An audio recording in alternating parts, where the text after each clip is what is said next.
Rádio Brasil Central. Em Goiânia, 7h30. Agora, pela Rádio Brasil Central e RBC FM 90,1, O Mundo em Sua Casa. O jornal falado de maior tradição no Centro-Oeste brasileiro. O Mundo em Sua Casa. A informação em cima do fato. Um mundo de notícias no começo do dia. O Mundo em Sua Casa tem a marca da Rádio Brasil Central e da RBC FM 90,1.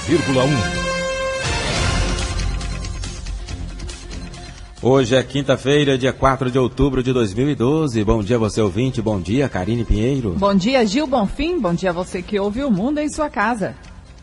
O Mundo em Sua Casa.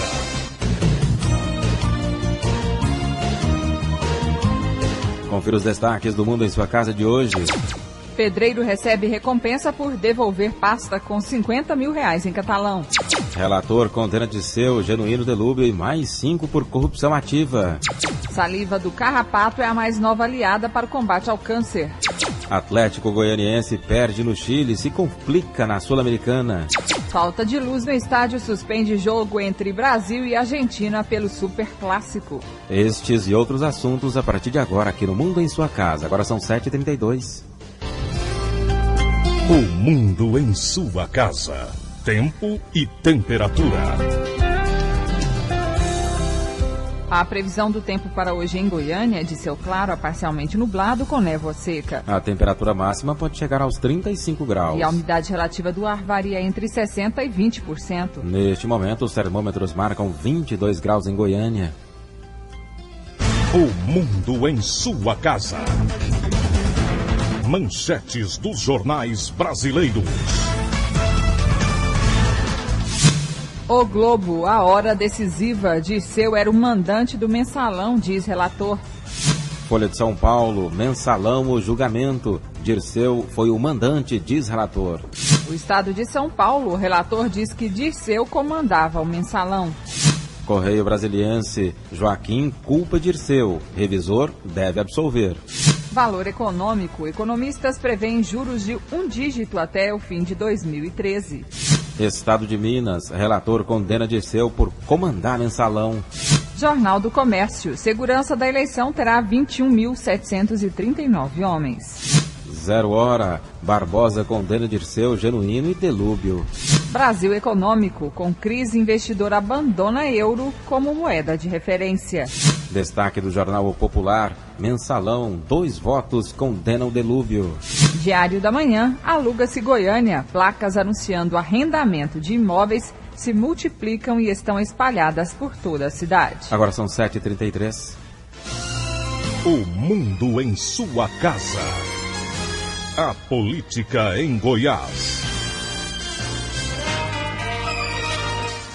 O governador Marconi Perillo participa logo mais às 9 horas da solenidade de formatura dos alunos do curso de formação de praças no Comando de Operações de Defesa Civil do Corpo de Bombeiros, ao lado do estádio Serra Dourada, em Goiânia, e entrega à corporação 3 caminhões e equipamentos de combate a incêndios. Às 14h, o governador vai estar em Iaciara para a inauguração da reconstrução da GO 112 no trecho Iaciara-Simolândia pelo programa Rodovida Reconstrução. Na sequência, vai para Simolândia, onde inaugura a reconstrução da GO 112, às 3 horas da tarde, no trecho Simolândia e Iaciara, e segue para Posse às 13h30 da tarde. E o governador Marconi Perillo entregou obras no norte do estado.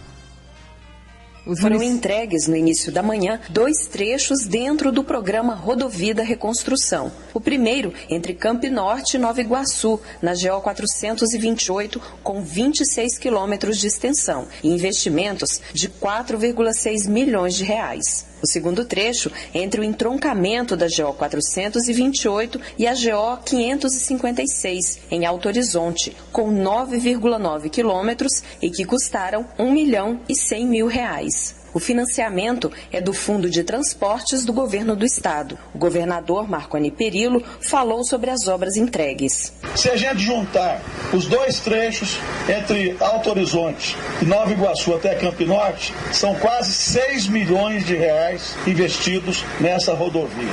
Mas nós não estamos aqui brincando de consertar a rodovia. Nós estamos fazendo muito bem feito. E graças a Deus, nesse período de 1 ano e 9 meses de governo, nós já conseguimos inaugurar 7 estradas reconstruídas e já temos 20 prontas para inaugurar, dependendo só da agenda, e mais umas 9 em fase conclusiva. Já em Nova Iguaçu, Marconi inaugurou o Colégio Estadual Marechal Costa e Silva, que foi construído dentro do padrão século XXI. As obras ficaram em torno de R$2.500.000. A escola tem capacidade para 1.200 alunos e vai funcionar nos 3 turnos. O secretário de Educação do Estado, Tiago Peixoto, explica a importância da escola para a região norte. Olha, é uma escola padrão século XXI, com 12 salas de aula, com quadra, com laboratórios, ou seja, é o espaço adequado para que a gente atenda o nosso município. Ali tenho certeza que muitos talentos vão nascer daquela escola. E tão bom quanto isso é todo o reforço pedagógico que essa escola recebe para que a gente consiga atingir melhores resultados de aprendizagem ainda. Eu acho que é uma escola que vai ser referência para todo o nosso estado e que nós queremos multiplicar ela por todo o estado. A estudante Ariadne Cristina cursa o 9º ano no Colégio Marechal Costa e Silva. Ela fala da mudança do prédio antigo para a nova sede. Mais salas também, tem a quadra que nós jogávamos no sol, né? Agora pode jogar na sombra, não tem mais a desculpa. Tá chovendo, tá com sol quente, né? Qualquer hora tá disponível também. Os banheiros também são melhores, né? A sala, cada uma separada. No final da manhã, em Porangatu, o governador entregou a reforma da Escola Estadual de Tempo Integral Pedro II e inaugurou também uma unidade do VaptVupt. Rivacran para o Sistema Brasil Central de Rádio. Agora são 7h37. Proposta de emenda constitucional que trata dos policiais militares preocupa deputado Major Araújo do PRB. Já está tramitando na Assembleia Legislativa uma proposta de emenda constitucional de autoria do Executivo e que trata de facilitar a quebra de patentes e a exclusão de policiais militares. A matéria ainda está nas comissões sendo discutida, mas já recebeu restrições do presidente da Comissão de Segurança Pública, deputado Major Araújo, que é também o presidente da União dos Militares de Goiás. A Constituição Estadual, ela garante aos militares, ao serem submetidos a um processo de demissão, o direito de ser o processo apreciado também pela auditoria militar.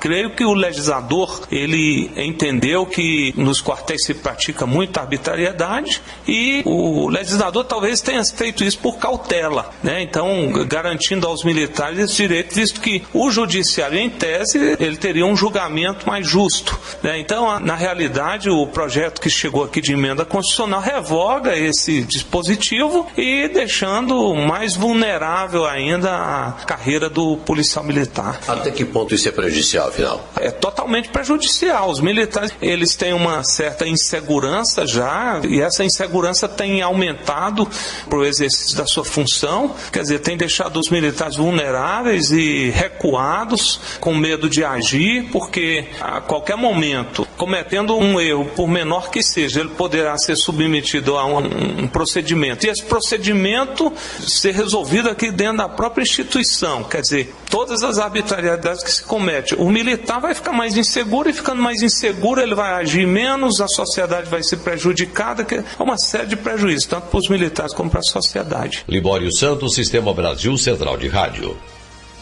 7h39. O Estado reforça o policiamento nas eleições. Todo o efetivo da PM vai estar disponível para garantir a segurança do pleito de domingo. Todos os municípios do estado terão delegados de plantão. De acordo com o assessor de planejamento da PM, Coronel Gilberson Augusto de Oliveira, a Polícia Militar vai reforçar a segurança em todo o estado. Sexta-feira, a partir das 9 horas, estamos embarcando uma tropa com efetivo de 1.200 homens para reforçar os municípios do interior. E também a capital está sendo reforçada com 300 e mais Aparecida também com mais 100 policiais. Enxugamos todo o nosso aparato administrativo, convocamos pessoal de férias, licença especial. O efetivo total da PM está empregado nesse pleito. O foco é evitar crimes eleitorais e assegurar o cumprimento da lei seca. Até o momento, juízes de 31 municípios de Goiás decretaram lei seca. Onde existir a portaria proibindo a venda de bebidas alcoólicas, nós vamos fiscalizar. Onde não existir, obviamente, vai poder vender normalmente. O chefe da Assessoria de Planejamento da Polícia Civil, delegado Daniel Felipe Diniz, explica que onde não houver atuação direta da Polícia Federal, vai agir a civil. Como a Polícia Federal tem muito pouco efetivo no nosso estado, então quase toda a parte repressiva e a parte burocrática e processual das eleições vai ser feita pela Polícia Civil. Em Goiânia nós vamos ter reforço de o triplo do efetivo em todas as nossas centrais de flagrante. Nós vamos trabalhar com alguns delegados em apoio ao TRE e à Polícia Federal na base do TRE. E no interior, nós estamos mandando mais de 40 equipes para reforçar todos os locais do interior. A lei seca permanece em vigor da meia-noite às 6 horas da tarde de domingo.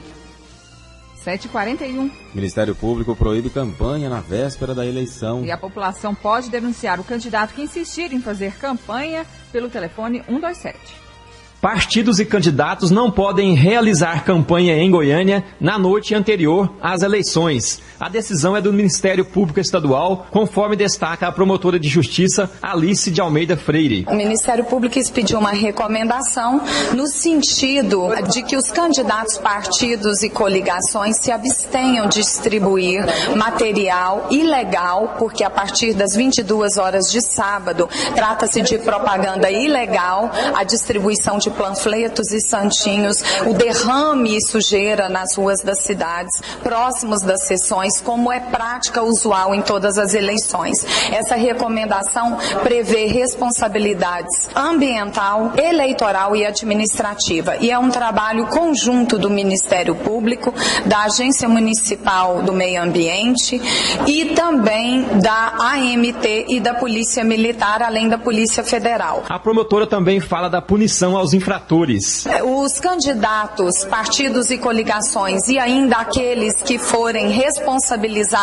por distribuírem esse material ilegal poderão sofrer penas administrativas, multas que vão no âmbito administrativo, ambiental, eleitoral e inclusive serem processados criminalmente por crime eleitoral. A população pode ajudar e basta denunciar a infração ao Ministério Público pelo telefone 127. Wilton Vieira para o Sistema Brasil Central de Rádio. Cerca de 54 mil mesários vão trabalhar nessas eleições em todo o estado de Goiás.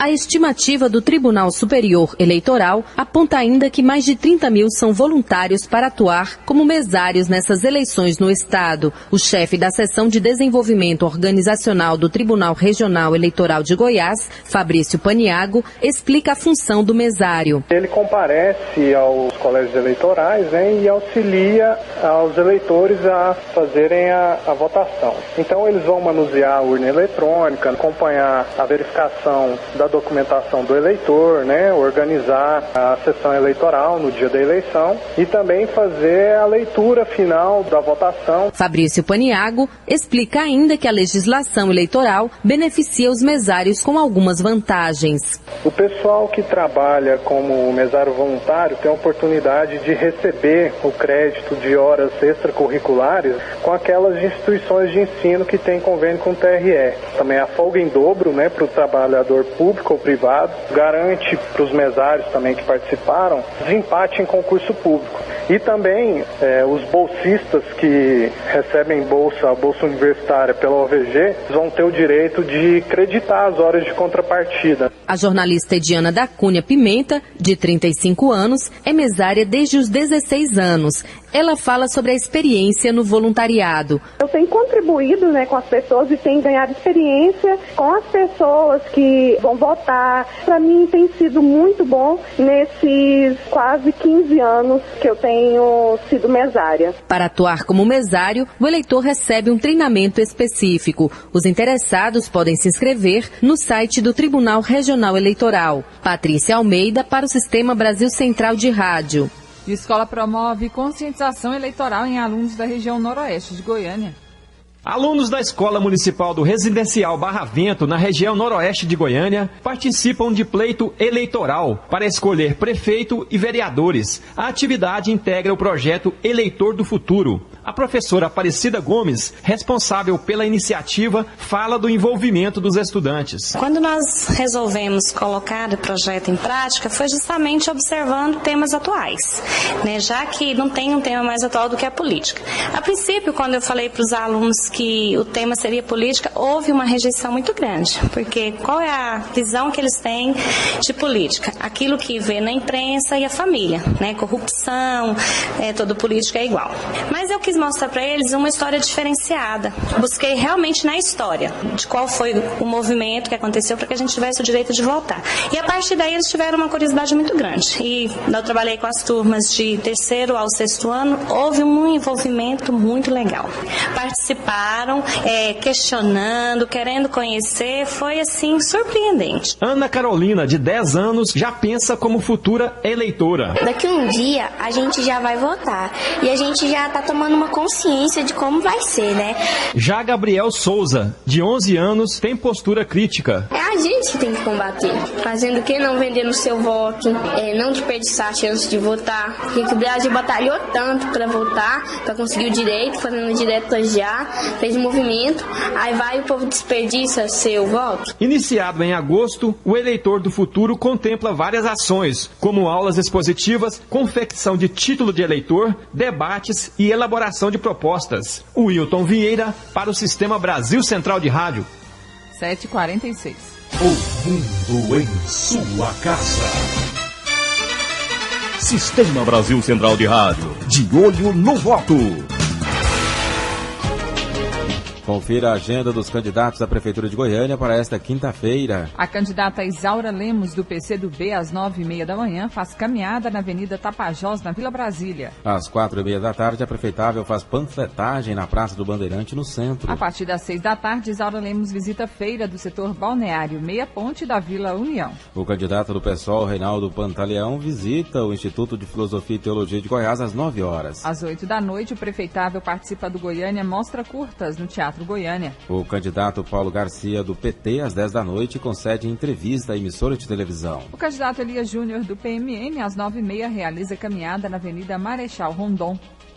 Às 11 horas, o prefeitável realiza caminhada na Avenida Bernardo Saião, em Campinas. Às 3 da tarde, Elias Júnior se reúne com apoiadores de campanha. Às 10 da noite, o candidato participa de debate em emissora de televisão. O candidato Rubens Donizete, do PSTU, às 3 da tarde, visita apoiadores de campanha. A partir das 5h30, faz panfletagem com trabalhadores da Saneago. Jovaí Arantes, do PTB, às 10 da noite, participa de debate em emissora de TV. Cimeison Silveira, do PSC, às 2 da tarde, se reúne com a coordenação de campanha. Às 10 da noite, participa de debate em emissora de TV. O candidato do PPL, José Neto, não divulgou a agenda. 7h48. O mundo em sua casa. Se a sua empresa busca reconhecimento, anuncie em uma emissora de credibilidade. Rádio Brasil Central 1270, AM, ondas curtas e tropicais. A certeza de resultado. Qualidade com alcance em todo o território nacional. Ligue 3201-7686. Rádio Brasil Central. Comunicando com o mundo. Ouviram do Ipiranga as margens plácidas de um povo elaborado retumbante e o sol regueira de mais rojas. Por mais atento que você esteja, quando há excesso de velocidade, seus sentidos não conseguem acompanhar. Portanto, seja consciente e respeite a sinalização de trânsito. É uma responsabilidade de todos nós. Não exceda a velocidade. Preserve a vida. Detran e Governo de Goiás. O mundo em sua casa. Política Nacional. As eleições em São Paulo. O candidato do PRB à Prefeitura de São Paulo, Celso Russomano, teve queda de 5 pontos percentuais e aparece tecnicamente empatado na primeira posição com o candidato do PSDB, José Serra, de acordo com pesquisa Datafolha divulgada ontem. Russomano tem 25% das intenções de voto contra 23% de Serra, que subiu 1 ponto em relação ao último levantamento. O petista Fernando Haddad foi de 18% para 19%, enquanto Gabriel Chalita, do PMDB, cresceu 2 pontos e tem 11%. A pesquisa ouviu 2.099 pessoas entre os dias 2 e 3 de outubro. O levantamento foi registrado na Justiça Eleitoral. Pelo menos 20 atentados já foram registrados contra candidatos em cidades cearenses nestas eleições. O último ocorreu contra a candidata à prefeitura de Hidrolândia, Iris Martins, do PT. Ela teve o carro atingido por pistoleiros, mas não foi atingida. A Justiça resolveu antecipar o envio de tropas da Polícia Militar para os municípios onde houve os crimes, para evitar um acirramento maior durante as eleições. Agora são 7h50. Relator condena Dirceu Genuíno Delúbio e mais 5 por corrupção ativa. O relator Joaquim Barbosa começou a ler o voto sobre os 10 réus acusados de corrupção ativa no caso da compra de votos de parlamentares para dar apoio ao então governo Lula no Congresso. Relator do mensalão no Supremo Tribunal Federal, o ministro Joaquim Barbosa afirmou nesta quarta-feira que o ex-ministro José Dirceu era mandante da compra de apoio político no Congresso nos primeiros anos do governo Lula. Segundo o ministro, ele comandou a atuação do ex-tesoureiro do PT, Delúbio Soares, e do empresário Marcos Valério. Ele disse ainda que as provas dos autos derrubam de uma vez a tese da defesa de que o ex-ministro não tem relação com Valério. Coloca o então ministro-chefe da Casa Civil em posição central, posição de organização e liderança da prática criminosa, como mandante das promessas de pagamentos de vantagens indevidas aos parlamentares que viessem a apoiar as votações do seu interesse. Entender que Marcos Valério e Delúbio Soares atuaram sozinhos contra o interesse e a vontade do acusado José Dirceu, nesse contexto de reuniões fundamentais do ex-ministro, é, a meu ver, inadmissível. Ao todo, 10 dos 37 réus são acusados de corrupção ativa, entre eles Dirceu, Delúbio e Valério, além do ex-presidente do PT, José Genuíno. Valério já foi condenado por lavagem de dinheiro, peculato e corrupção ativa. Barbosa aponta que Dirceu teve responsabilidade nos empréstimos considerados fraudulentos pelo Supremo, utilizados para a compra de apoio da base de apoio do ex-presidente Luiz Inácio Lula da Silva. De Brasília, Ronaldo Berwanger. 7h52. O mundo em sua casa. A democracia passada a limpo. A movimentação dos eleitores e dos candidatos no dia da eleição. O voto na boca da urna. As rádios Brasil Central AM e FM e a TVC News vão fazer a maior cobertura das eleições municipais em todo o estado e no país. Locutores, repórteres, produtores, comentaristas, convidados especiais e boletins ao vivo. Uma grande equipe para levar a você tudo o que acontece em Goiás e no Brasil, a partir das 8 horas da manhã, neste domingo. Sistema Brasil Central de Rádio e TVC News, nas eleições 2012, de olho no voto. O mundo em sua casa. Um mundo de notícias no começo do dia. Por causa da realização das eleições municipais no domingo, o dia de visita nas unidades do Complexo Prisional de Aparecida de Goiânia será antecipado para sábado. Para a garantia da segurança e tranquilidade dos locais de visitação, já foi montado um esquema especial de segurança. Nos dias de visita, o Complexo Prisional recebe cerca de 4.500 pessoas. E condenado do antigo Sepaigo, comandava golpes de dentro do presídio. Ladrão de residência de alta periculosidade, Raiomar Coelho Delfino, de 23 anos. Segundo a polícia, comandava de dentro do antigo Sepaigo uma quadrilha especializada em aplicar o golpe conhecido como Bença Tia. 3 mulheres, incluindo a namorada de Cleomar, Rayane Stephanie da Silva Melo, de 19 anos, também participavam do esquema, que conseguiu tomar de um alemão que mora em São Paulo R$ 18.230, mas que pode ter feito mais de 50 vítimas em todo o Brasil.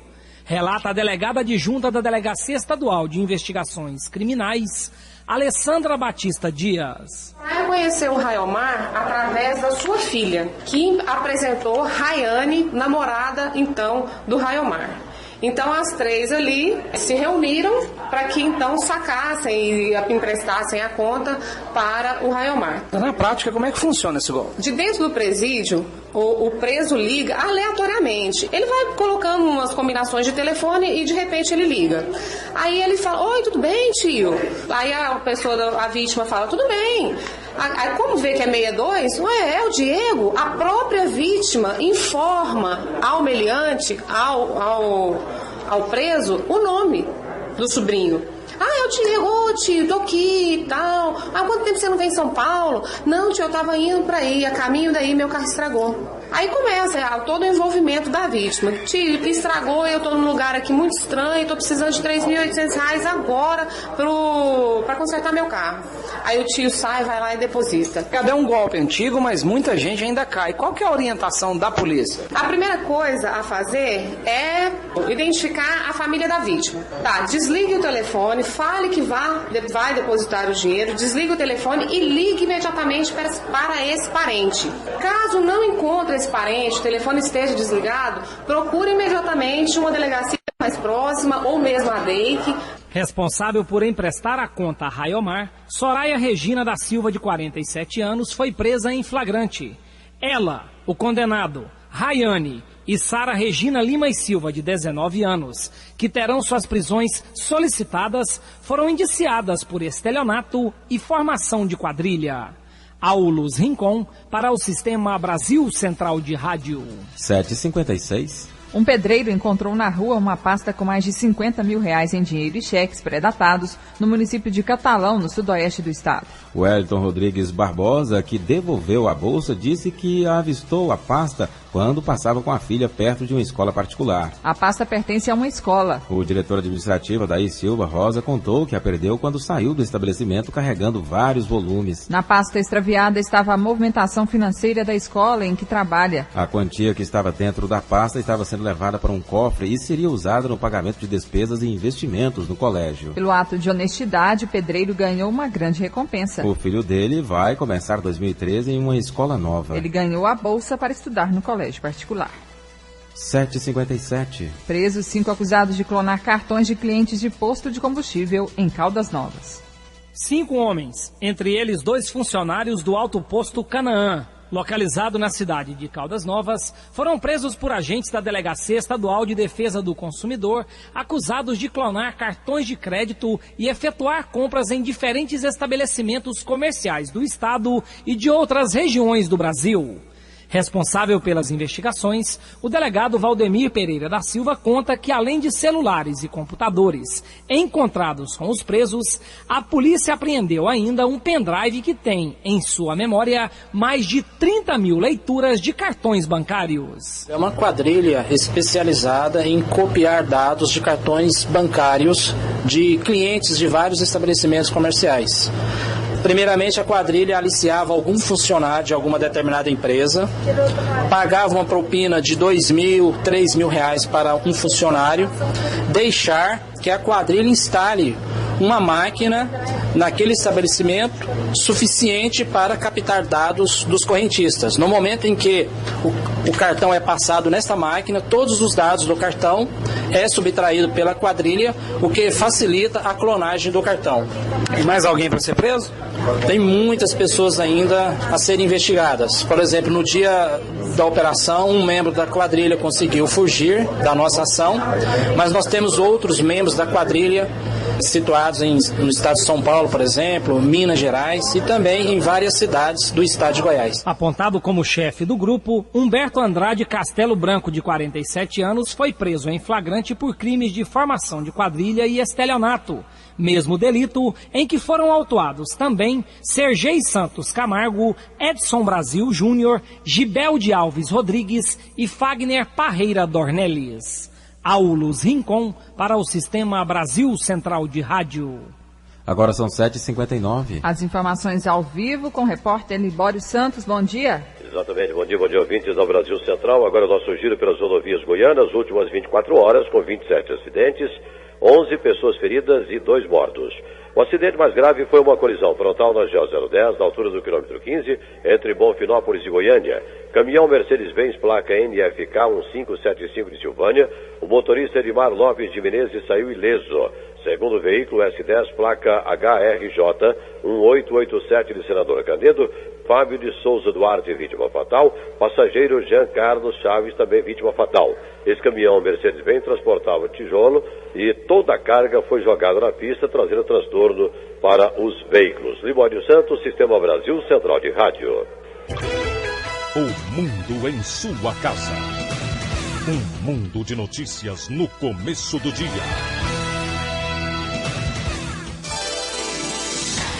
Um casal foi detido depois de uma denúncia anônima de tráfico de armas e de drogas no Jardim Elvéssia, em Aparecida de Goiânia. Os suspeitos Maicon da Silva Bandeira, de 20 anos, e Tânia Rosa Pires, de 21 anos, não têm passagem pela polícia. Porém, na casa deles foram encontrados aproximadamente R$ 3.200 em dinheiro, 2 notebooks, cerca de 200 gramas de cocaína, 2 tabletes de maconha, uma máscara de carnaval e um revólver calibre 38 das 7 armas procuradas pela polícia. Agora são 8 horas. Mais de 40 mil mulheres fizeram o exame preventivo de câncer de mama no primeiro semestre de 2012 no estado de Goiás. Investimentos para assistência e prevenção oncológica contribuem para o aumento do número de exames. Ao todo, 42.899 mamografias foram realizadas em Goiás no Sistema Único de Saúde. Na faixa prioritária de 50 a 69 anos, foram realizadas mais de 17 mil mamografias, o que representa 14% a mais do que no ano passado. Segundo o coordenador de regulação do IDETEC, Dr. Rafael Nakamura, investimentos na qualidade dos exames e no atendimento às mulheres aumentaram a procura pela mamografia. O câncer de mama é o câncer que mais mata mulheres no Brasil e qualquer tipo de ação no sentido de prevenir o agravamento da doença e a detecção precoce desse diagnóstico é válida. De modo que tanto o Estado de Goiás quanto o Ministério da Saúde, como já foi divulgado na imprensa, pretende investir mais recursos nessa área, na prevenção do câncer de mama, e o exame de mamografia é o principal exame para realizarmos o screening de detecção precoce dessa doença. Goiás possui 153 mamógrafos para atender a população, além de 4 unidades de assistência de alta complexidade em oncologia e um centro de assistência de alta complexidade em oncologia, serviços pediátricos e de radioterapia. Em 2012, o Ministério da Saúde investiu R$1.800.000 para a realização dessas mamografias. Rafael Nakamura explica sobre a importância do exame de mamografia. Desde o aspecto de cura de um possível câncer até também a minimizar o mutilamento de doenças mais avançadas. Porque quando você faz o diagnóstico precoce e pega lesões ainda muito pequenas, você tem chance de cura total ou de uma cirurgia que não vai causar uma lesão que a gente chama de mutilamento, que seria a retirada da mama, que causa transtornos até emocionais na mulher. Sobretudo, não vamos nem entrar no detalhe da questão de evitar a morte, porque o câncer de mama mata. O câncer de mama é o tipo mais frequente no mundo e o mais comum entre as mulheres, respondendo por 22% dos casos novos a cada ano. Se diagnosticado e tratado oportunamente, o resultado é relativamente bom. Débora Orcida, para o Sistema Brasil Central de Rádio. 8h03. Além das 25 entidades contempladas no Programa Estadual de Enfrentamento às Drogas, incluso no Plano de Ação Integrada de Desenvolvimento PAI, o governo do estado quer ampliar para mais 25 o número de entidades que vão atuar em conjunto na prevenção e no tratamento aos usuários de drogas. O governo pretende destinar R$2,5 milhões para beneficiar 50 entidades que trabalham no enfrentamento às drogas. O grupo será responsável pelo cadastro e gerenciamento das organizações não governamentais que trabalham com programas de enfrentamento às drogas. Para saber mais sobre o assunto, vamos conversar agora com Sones Henrique Rezende Batista, presidente da Comissão de Direitos do Terceiro Setor da OAB. Bom dia. Bom dia. Qual que é o papel das ONGs no combate às drogas? Bem, nós realizamos um trabalho, as ONGs realizam um trabalho muito importante através das comunidades terapêuticas, das unidades de acolhimento e principalmente dos grupos de autoajuda às famílias, ao apoio às famílias que vivem e enfrentam esse problema tão grave aí no nosso estado e no nosso país, que é a questão das drogas. E aí, em virtude disso, nós, né, da sociedade civil organizada, as próprias ONGs, mobilizaram através da realização do Fórum Goiano de Enfrentamento ao Crack e Outras Drogas, que foi fundado em 2010, com o apoio do Ministério Público, né, dos próprios órgãos do Estado, Polícia Militar, em que nós fomos atrás de apoio para que alguma coisa fosse feita em nosso Estado para enfrentar essa questão da droga, através da prevenção, através da capacitação de profissionais que lidam com essas ONGs. Esses recursos de R$2,5 milhões que o Estado pretende destinar às 50 entidades que trabalham com usuários de drogas são suficientes? Não, a gente sabe que não é suficiente, né, mas já é um apoio, né, a gente está assim, muito feliz com esse apoio do governo do Estado, é o olhar do Estado para essas instituições que realizam trabalho já há muitos anos, muitas delas aí há 30 anos, 40 anos realizando um trabalho sem qualquer apoio ou incentivo do governo. Então é o olhar do governo para essas instituições, mas a gente espera que seja uma primeira etapa, né, de um financiamento que vem aí sendo recebido pelo governador, por todo o seu secretariado, nesse enfrentamento às drogas. O enfrentamento eficaz de combate às drogas passa por quais tipos de políticas?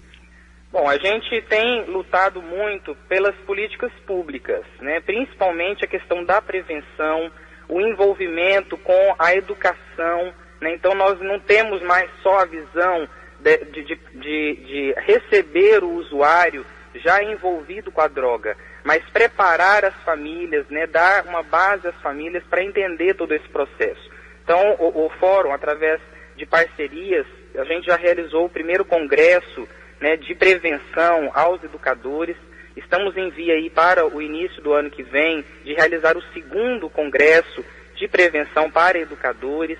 Então nós estamos também promovendo, através da Federação Brasileira de Comunidades Terapêuticas, a FEBRACT, que tem sede em Campinas, um curso de capacitação para monitores, profissionais e coordenadores de comunidades terapêuticas, em que foram contemplados mais de 40 comunidades na capacitação e no atendimento às exigências da vigilância sanitária, né, com as resoluções da Anvisa.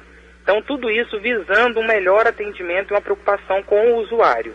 Então, a gente tem esse enfrentamento através de fomentar o governo, né, todos os agentes envolvidos com as políticas públicas.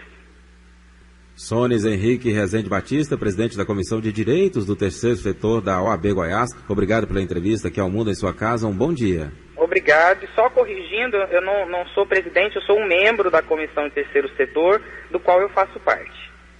Obrigada, Sones Henrique Rezende Batista. Ele falando então sobre a medida do governo que pretende destinar R$2,5 milhões para beneficiar 50 entidades que trabalham no enfrentamento às drogas no estado. Agora são 8h08. Goiânia realiza a primeira feira de troca de brinquedos em comemoração ao Dia das Crianças.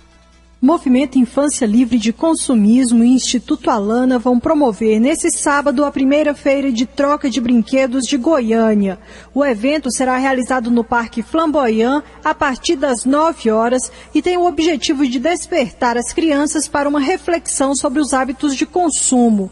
A organizadora da feira, Agnes Zarato, explicou como essa troca vai funcionar. Bom, a feira é um espaço que as crianças terão para poder trocar seus brinquedos. Então a gente está pedindo, na verdade, que deixe as crianças fazerem essa troca, né?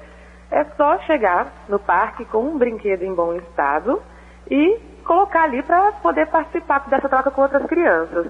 As crianças vão poder olhar os brinquedos, negociar com as outras para saber o que elas querem levar para casa e o que elas querem trocar. A Agnes Zarato também esclareceu de onde surgiu a ideia de realizar essa feira de troca de brinquedos. Bom, esse é um chamado do Instituto Alana, que é uma organização que luta pela regulamentação da publicidade infantil e que foi encampada pelo coletivo Infância Livre de Consumismo, que também tem a mesma ideia, né, pela regulamentação da publicidade infantil. E lançaram esse chamado das feiras de troca, que é justamente para plantar essa sementinha aí de repensar o consumismo, repensar essa forma como a gente está vivendo, exagero no consumo, e trazer também um pouco os pais para conviver mais com as crianças. Então aproveitar esse dia e tirar um pouco o foco do presente para a presença dos pais, né? Para finalizar, a organizadora falou sobre a importância de se trabalhar o consumismo na infância. Porque a gente está chegando numa situação insustentável, né? Que o lixo aumentando, o número de carros na rua, por exemplo, umas coisas todas são todas ligadas a esse assunto, ao consumir em excesso. Então a gente tem que repensar mesmo esse consumo com mais responsabilidade. E as crianças são o caminho para a gente repensar isso, né? Porque elas, começando já a pensar dessa forma agora, também mudam os pais que já estão acostumados com esse modelo que não se sustenta mais. A gente vê isso todos os dias. Além de Goiânia, outras 29 cidades brasileiras também vão realizar feiras de troca de brinquedos. Lorena Borges para o Sistema Brasil Central de Rádio. 8h10. A seguir, as notícias do esporte com José Calazans. O mundo em sua casa. Fechado. Perfeito. De acordo, ok. Concordo. Você é nosso convocado para participar do maior evento do Poder Judiciário. Juízes, advogados e a sociedade vão se reunir para realizar o maior número possível de conciliações. Resolvido. E de acordos fechados. Semana Nacional da Conciliação, de 7 a 14 de novembro. Informe-se. Quem concilia sempre sai ganhando. CNJ, Poder Judiciário. Ouviram do Ipiranga as margens plácidas, de um povo era curado retumbante, e o sol da igreja mais hoje, Por mais atento que você esteja, quando há excesso de velocidade, seus sentidos não conseguem acompanhar. Portanto, seja consciente e respeite a sinalização de trânsito. É uma responsabilidade de todos nós. Não exceda a velocidade. Preserve a vida. Detran e Governo de Goiás. O mundo em sua casa. O jornal falado de maior tradição no Centro-Oeste brasileiro.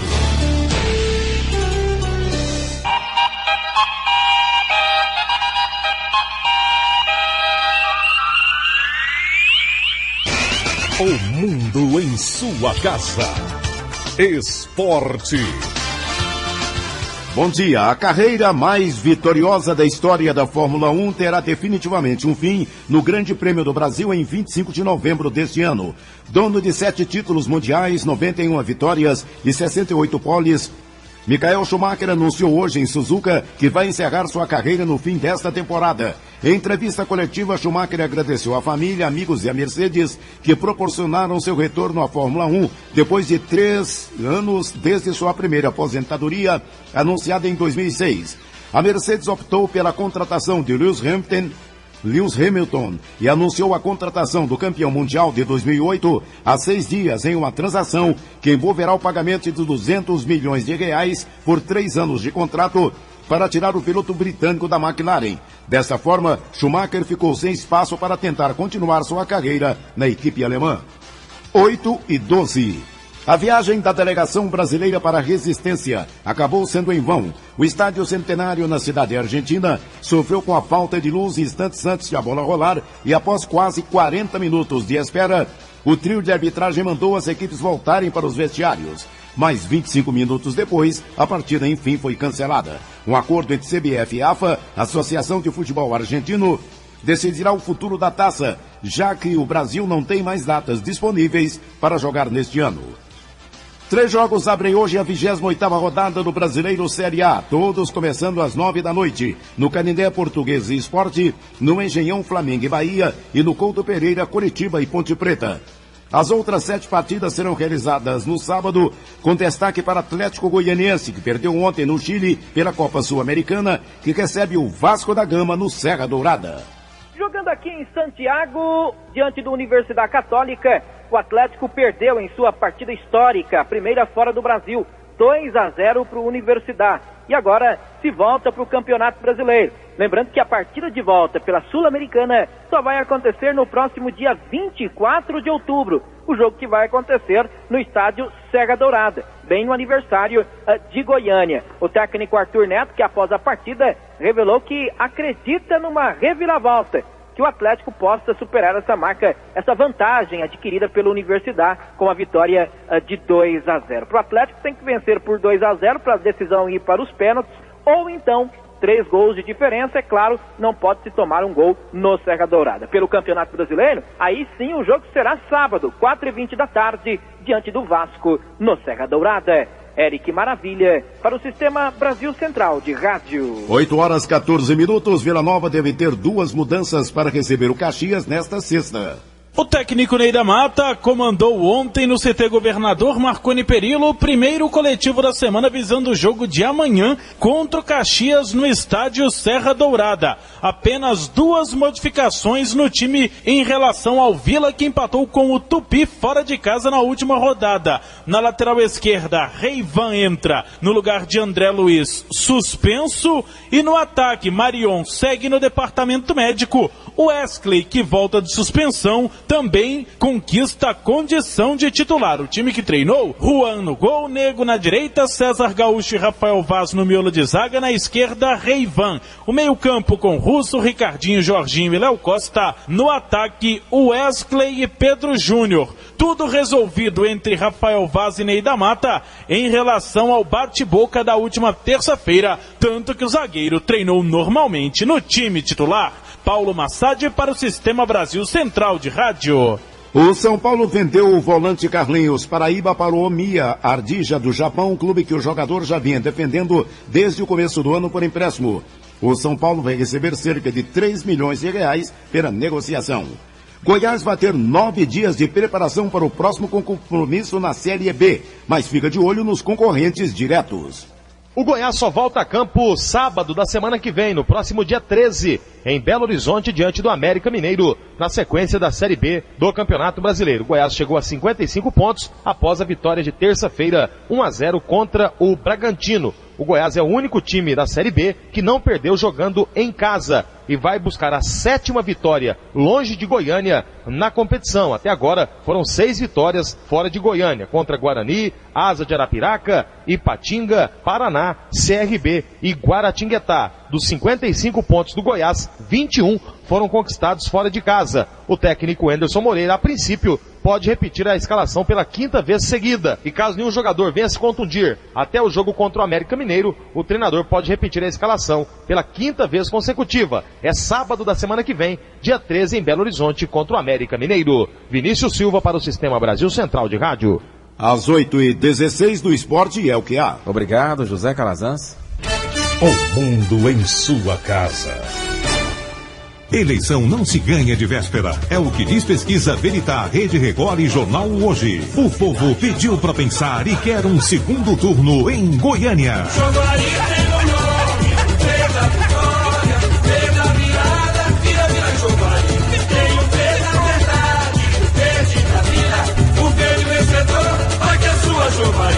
Quando o povo quer, não tem jeito. Quer Jovair prefeito.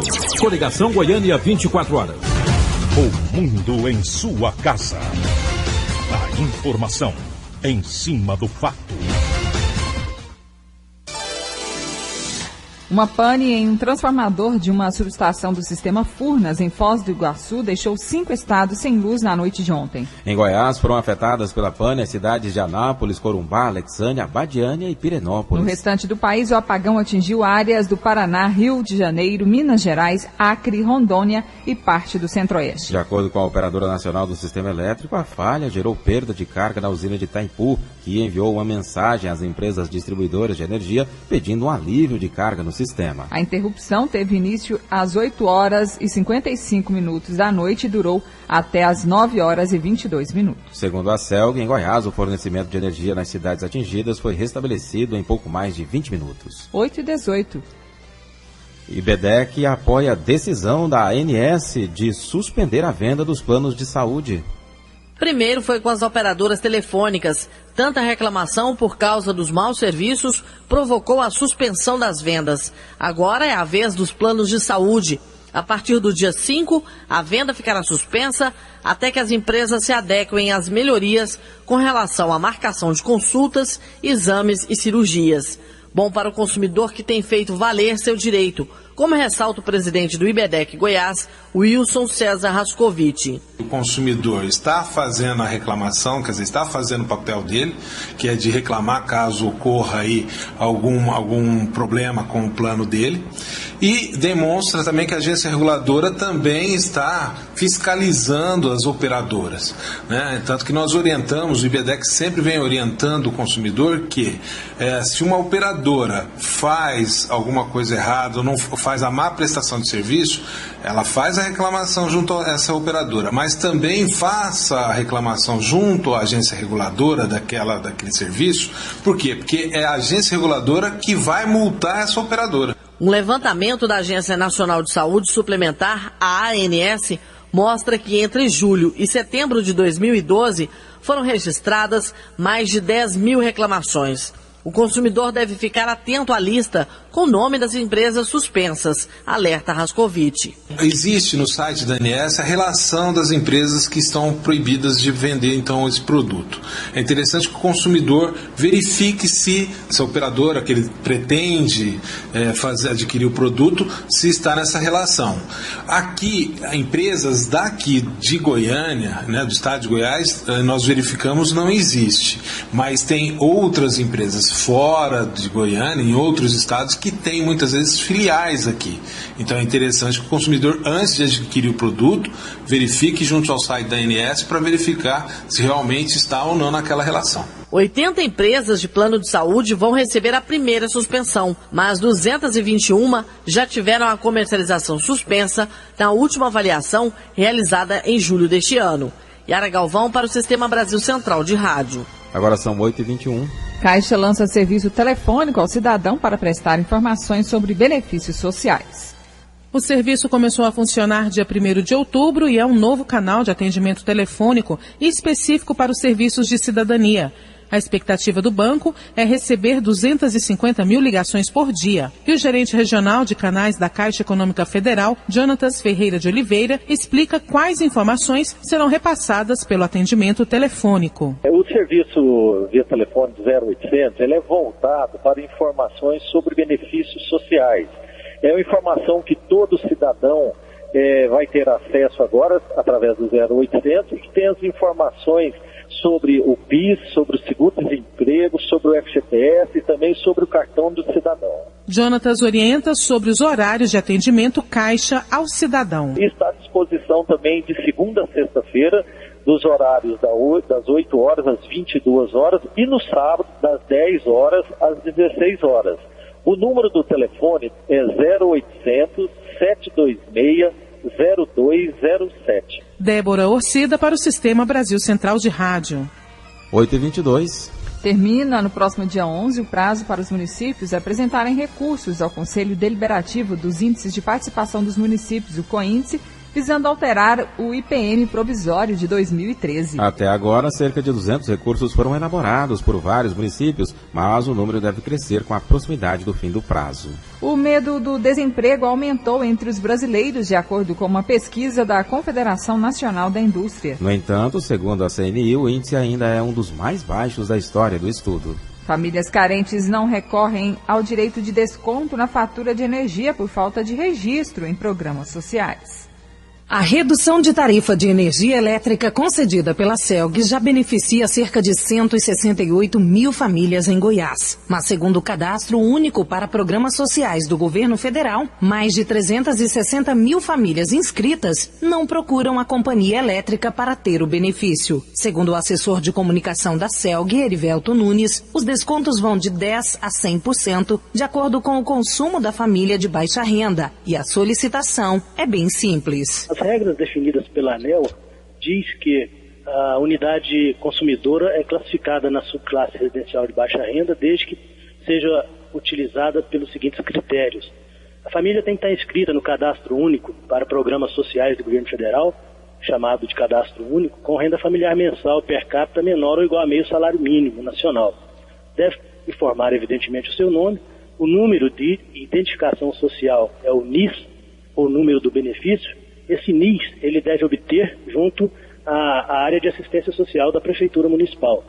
Deve informar a CELG o CPF, carteira de identidade, e na inexistência dessa, outro documento de identificação oficial com foto. Além das famílias inseridas no CAD Único, também tem direito à tarifa social pessoas que recebem benefício de prestação continuada da assistência social, famílias indígenas ou quilombolas e pessoas em tratamento de saúde que usam aparelhos com elevado consumo de energia. Erivelto Nunes explica ainda como se inscrever nos programas sociais. Ele deve procurar o órgão de assistência social da prefeitura de sua cidade para fazer a inscrição do número de identificação social NIS e a partir daí então procurar a CELG para se cadastrar e obter os benefícios da tarifa social de energia elétrica. A classificação de desconto por quilowatt-hora de consumo mensal pode ser consultada no site da CELG ou nas unidades de atendimento em todo o estado. Márcia Alves para o Sistema Brasil Central de Rádio. Agora são 8h25. Bancários assinam convenção coletiva de trabalho. Na última terça-feira, as entidades que representam os bancários e a FENABAN assinaram a Convenção Coletiva de Trabalho depois de um movimento grevista e de negociações. Depois de legalizar os acordos, os sindicatos bancários, segundo seu presidente Sérgio Luiz, agora vai fiscalizar o seu cumprimento. Nós fazemos uma avaliação que os bancos devam cumprir todas as cláusulas convencionadas nessa Convenção Coletiva do Trabalho e os bancários devem ficar atentos e não deixar com que os bancos fujam do acordo assinado e trazer demandas para o sindicato e denúncia caso ocorra o não cumprimento desse acordo que já foi assinado com a FENABAN nessa semana. Então, nós temos, por exemplo, a primeira cláusula é da PLR, né, que o banco deve pagar até 10 dias depois da assinatura. Então, nós acreditamos que até o dia 11 de outubro, um dia antes do feriado, os bancos venham a cumprir e fazer o pagamento dessa PLR a todos os companheiros bancários. Sérgio Luiz fala também de como será feita a reposição do trabalho dos dias parados durante a greve. Olha, os dias parados fica para repor a partir da assinatura da convenção que foi dia 2, né? E vai até o dia 15 de dezembro para que os companheiros possam pagar esses horários onde permaneceram em greve. Lembrando-se que é importante chegar num consenso com os gestores das unidades para que não haja também pressão em cima dos companheiros para que paguem essas horas de qualquer forma, de qualquer maneira. Tem que levar em consideração também a disponibilidade do empregado em pagar essas horas extras. E no dia de hoje, em Brasília, serão assinadas as convenções coletivas de trabalho com a Caixa Econômica Federal e o Banco do Brasil. Libório Santos, Sistema Brasil Central de Rádio. 8h27. Prefeitura de Goiânia prorroga campanha antirrábica até amanhã. Quem não vacinou seus animais no último sábado vai poder levar cães e gatos até amanhã ao Departamento de Saúde Ambiental de Goiânia, na rodovia GO 020, quilômetro 8, setor Val das Pombas. O diretor do Departamento de Vigilância em Saúde Ambiental, Luiz Elias, explica que pessoas que possuem mais de 7 animais podem solicitar a vacinação em casa. Lembrando que são proprietários acima de 7 animais. Abaixo de 7 animais podem levá-los até ao centro de zoonose ou então buscar a vacina e vaciná-los. A campanha nacional antirrábica aconteceu dia 29 de setembro. Em Goiânia, foram vacinados mais de 175 mil animais. Luiz Elias alerta sobre os riscos da raiva. Depois de aparecer os sintomas, ela é 100% letal. Nós precisamos evitar que ela venha atingir o ser humano. E a melhor maneira de evitar é vacinando os animais para que eles não transmitam a doença. Quem tiver mais de 7 cães ou gatos e quiser solicitar o serviço de vacinação em casa, deve ligar para os telefones 3524 3129 ou 3524 3137. Patrícia Almeida para o Sistema Brasil Central de Rádio. 8h28. Ninguém acertou os 6 números do concurso 1430 da Mega Sena sorteados na noite de ontem. A Caixa Econômica Federal estima prêmio acumulado em R$22 milhões para o próximo sábado. As dezenas sorteadas foram 02, 19, 22, 30, 46 e 52. Saliva do carrapato é a mais nova aliada para o combate ao câncer. Pesquisadores do Instituto Butantan em São Paulo apresentaram um ajudante no combate a alguns tipos de câncer, o carrapato. O bicho, que se alimenta de sangue e pode transmitir doenças graves, é estudado no mundo inteiro porque a saliva dele não deixa o sangue coagular. No Instituto Butantan, os cientistas fizeram uma nova descoberta. A partir da glândula que produz a saliva, eles desenvolveram em laboratório uma proteína que mata células cancerígenas. Os testes foram feitos em 2 grupos de camundongos com melanoma, o tipo mais grave de câncer de pele. Os que não foram tratados morreram em 1 mês. E no grupo que recebeu a proteína durante 42 dias, o melanoma desapareceu. Em outro teste, depois de 15 dias, os tumores se espalharam pelo pulmão do animal que não recebeu tratamento e praticamente não atingiram o pulmão do que foi tratado. A proteína só mata as células doentes. Em Goiânia, 8h30, termina aqui mais uma edição de O Mundo em Sua Casa, que teve a apresentação de Karine Pinheiro e Gil Bonfim. Redação e edição, Adam Mendes, Antônio Correia e Marcelo Cabral. Direção de estúdio, Luzeni Gomes. Chefes de reportagens, Ione Chagas e Almir Costa. Operação de áudio, Otair José. Central técnica, Leandro Franco. Gerência do sistema de rádio, Suede Barbosa. Direção de Tele-Rádio Difusão, Abadia Lima. Lembrando que O Mundo em Sua Casa volta amanhã ao seu horário normal, às 7 da manhã, por causa do fim do horário político. Obrigado pela sua audiência e até amanhã. Bom dia, Karine. Bom dia, até amanhã. Este foi, pela Rádio Brasil Central e RBC FM 90,1, O Mundo em Sua Casa. O jornal falado de maior tradição no Centro-Oeste brasileiro. O Mundo em Sua Casa. A informação em cima do fato. Um mundo de notícias no começo do dia. O Mundo em Sua Casa voltará sempre com a marca da Rádio Brasil Central e da RBC FM 90,1.